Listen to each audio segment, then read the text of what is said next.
Marci Clare is a mother of 4 active kids, making her a football mom, a wrestling mom, FAA mom, and she loves it. That has been her greatest accomplishment. Since becoming Miss Wheelchair Kansas in 2022, she has gotten the opportunity to speak at several events and club meetings, such as the Lions Club, Kiwanis Club, and Rotary Club. She always strives to educate, inspire, and advocate for others. She tries to be a voice for those without one. She has said since her accident that God saved her mouth for a reason. She also coordinates her father's personal care attendance and volunteers at the facility where he lives. Once her reign is over, she plans to go back to school for communications. She's been described as talkative, friendly, and caring. In her free time, she enjoys listening to music, spending time with her children and family, painting, and doing other creative activities. Well, thank you for letting me sit down with you and get the opportunity to share your story with our viewers. Hopefully, they will enjoy it. Thank you. Now, you were injured in an automobile accident, but you have quite a story that led up to that. Do you mind sharing a little bit of it with me? Yes.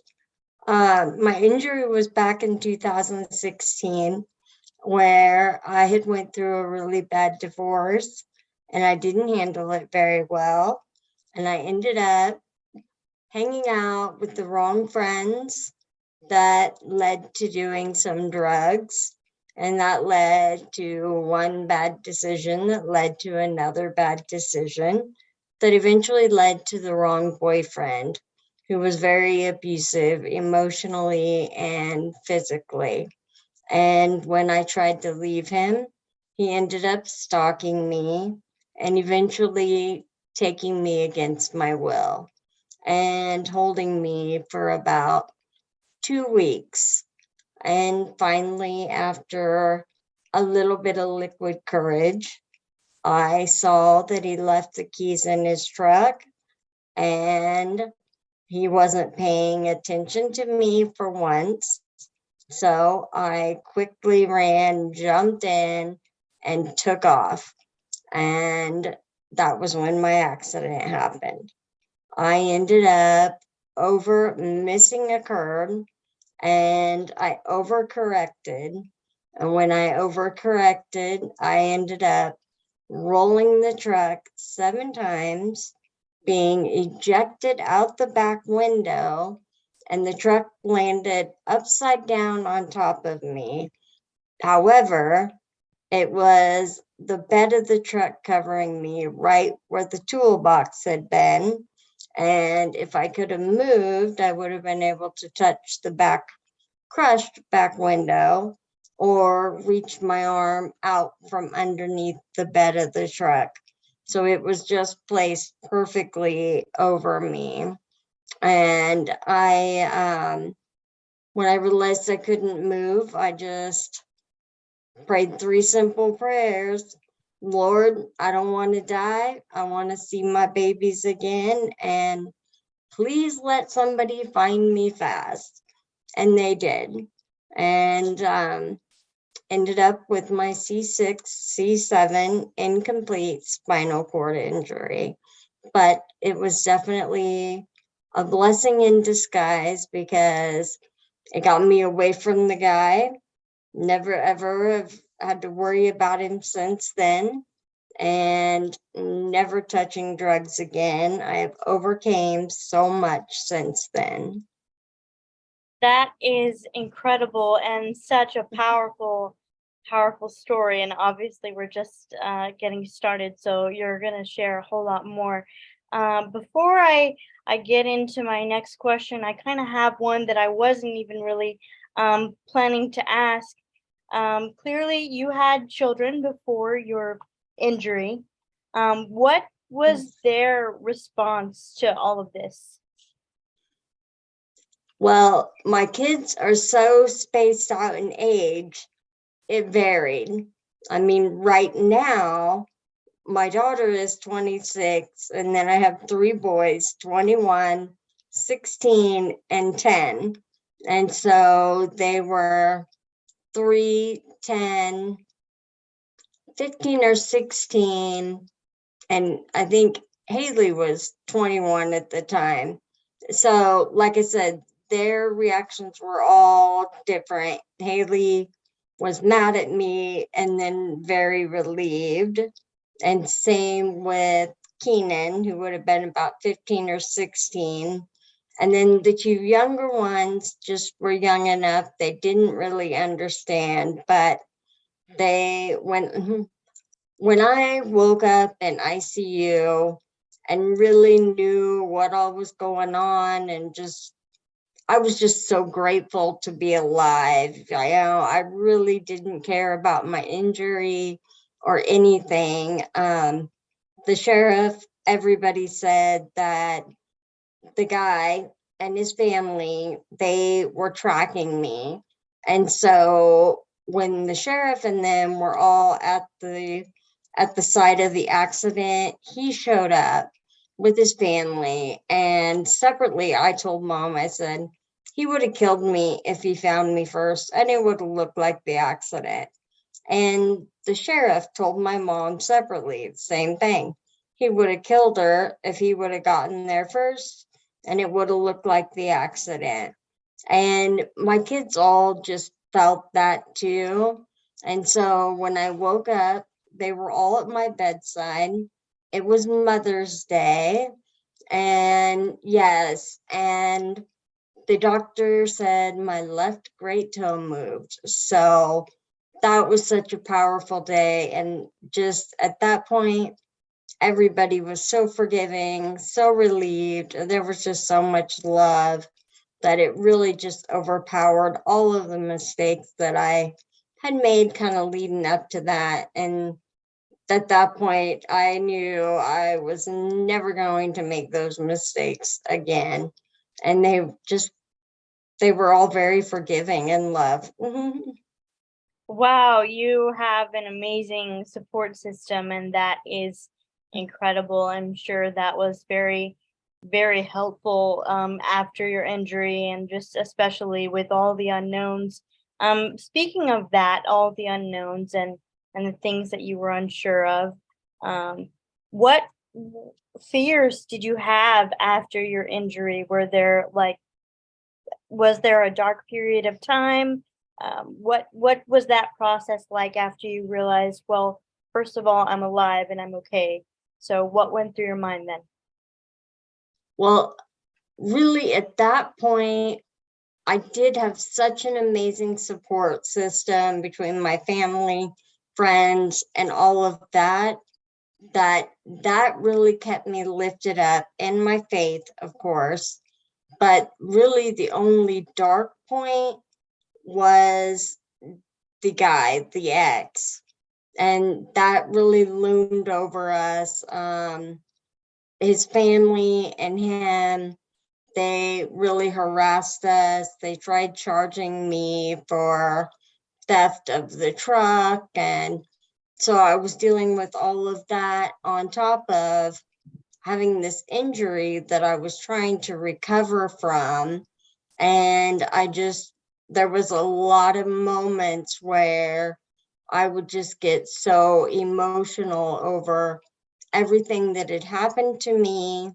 Even though I had overcome it and gotten away from it, I still had that trauma I was dealing with on top of this injury. And I just remember crying and saying, haven't I been punished enough? Like, what does that family want more from me? Here they're coming after me. They were bad mouthing me. And so I dealt with more of that and some dark periods and stuff more than I even did from the injury, because I just really felt like I was overcoming so much more important things other than just being in this chair now. Wow, that all sounds very difficult and challenging, but you appear to have taken it on with grace and understanding. And I'm sure that there are many people out there who will appreciate your courage, not only to leave such a horrible situation, but to embrace the circumstances you were given as a result of your accident. Um, so now I want to move into a little bit more positive things. I want to talk about Miss Wheelchair Kansas and that opportunity. So I'll start off by asking you, how did you hear about Miss Wheelchair Kansas? Well, honestly, I had like remembered seeing maybe a little something on Facebook, but a friend had tagged me in a post and it didn't really click until somebody reached out to me in Messenger and was like, would you be interested in doing this? And so I was like, well, maybe, and kind of read a little bit about what she said. And I think it was Jenny at the time. And then I talked to Haley, my daughter, and I was like, what do you think about doing this Miss Wheelchair competition? And normally she's like, oh, why would you want to do something like that? And she was like, Mom, why not? And I was like, why not? So I got more details and was told I had to come up with the platform, something I was passionate about. Well, I'm very passionate about housing. So that's where I selected my There's No Place Like Home platform. And that's how I kind of found out about it and ended up kind of just asking a little more questions and a little more questions. Well, speaking of your platform, my next question was going to be, obviously you have to come up with a platform, and how did that process come about? And would you share a little bit about why you chose the platform that you chose? Well, like I said, I'm very passionate about housing because I had to live in the corner of my parents' living room for 4.5 years before I could find housing. Apparently, if you are in a wheelchair or need accessible housing, you must only need one bedroom, because that's what I kept running into was one bedroom places, and especially low income. Accessible, like one bedroom, and the low income or 55 and older or disabled. And although my kids are super cute, anybody that lives, that's 55 and older would think they were adorable until they were playing in the hallways or, okay, one of my older adorable ones. Anyways, yeah, rowdy boys in a pretty much 55 and older apartment complex probably wouldn't have gone over very well. So I just ran into not having any options. And it took me, like I said, 4.5 years before I finally found a landlord who was willing to work with me. Well, sorry, she got me distracted. I finally got qualified for Section 8 housing and then found a landlord who was willing to work with me and measure doorways, allow me to put up a ramp, which was super simple things, which a lot of them, as soon as I mentioned being in a wheelchair, they were like, oh, no, our house is inaccessible, and basically just shut the door on me, So that's one reason I'm very passionate about the housing. That is such a powerful platform, and as a fellow wheelchair user, I can definitely relate to the challenges of finding adequate housing. And I just have to say that I've seen your passion over the last several months, and you have definitely impacted and will continue to impact a lot of people. So thank you so much for choosing such a powerful platform and being willing Well, to share that. and one thing, at first I thought it was just because I live in a small town. Like, surely this is why I couldn't find housing, but I didn't have the option of moving away because I do shared custody. But upon doing more research, I found this isn't just small towns. It's Wichita, Topeka, it's bigger cities too. And so that's when I really decided, okay, this needs to be a platform shared throughout Kansas. Well, that is very powerful, and you've done a wonderful job. Uh, Participating in Miss Wheelchair Kansas means that you also have the opportunity to compete at a national level. Would you talk about that experience and what that was like for you? Oh, wow. That was a whirlwind, but so amazing. It was so much fun.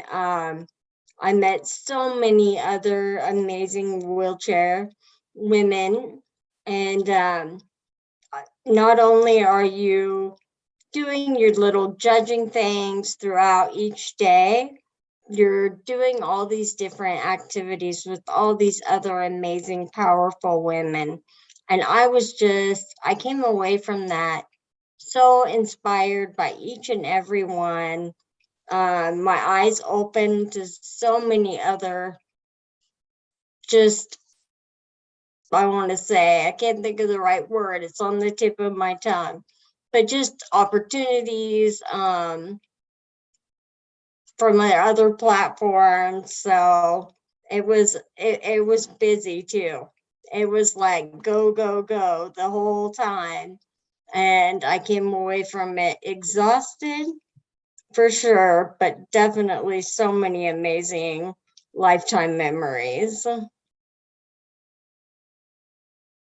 You also have the opportunity as Miss Wheelchair Kansas to do mentorship and work with our Little Miss program. Talk about that relationship and how it has impacted not only our current Little Miss, Leslie Lane, but how it's impacted you as well. I have to say that Little Miss Leslie has been more of a mentor to me than I have to her. That girl, she is just positive, go getter. I just love her to death. And that has been a really, really fun experience. She's a part of the wheelchair basketball team, and that's been so fun getting to know those kids and learning about that and just this other stuff that she's been involved in. But yeah, it's been a lot of fun having her and communicating with her and doing different events with her, because yeah, she is such a little go-getter.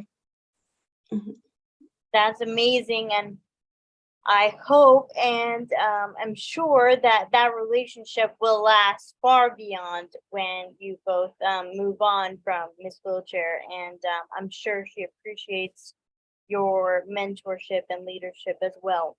Is there anything that you want people to know about women with disabilities, whether that's a piece of advice you've been given that you felt impacted you, or just something, a stereotype you might want to break about people in wheelchairs or with disabilities? And what would that be? Oh, I'd have to think for a second because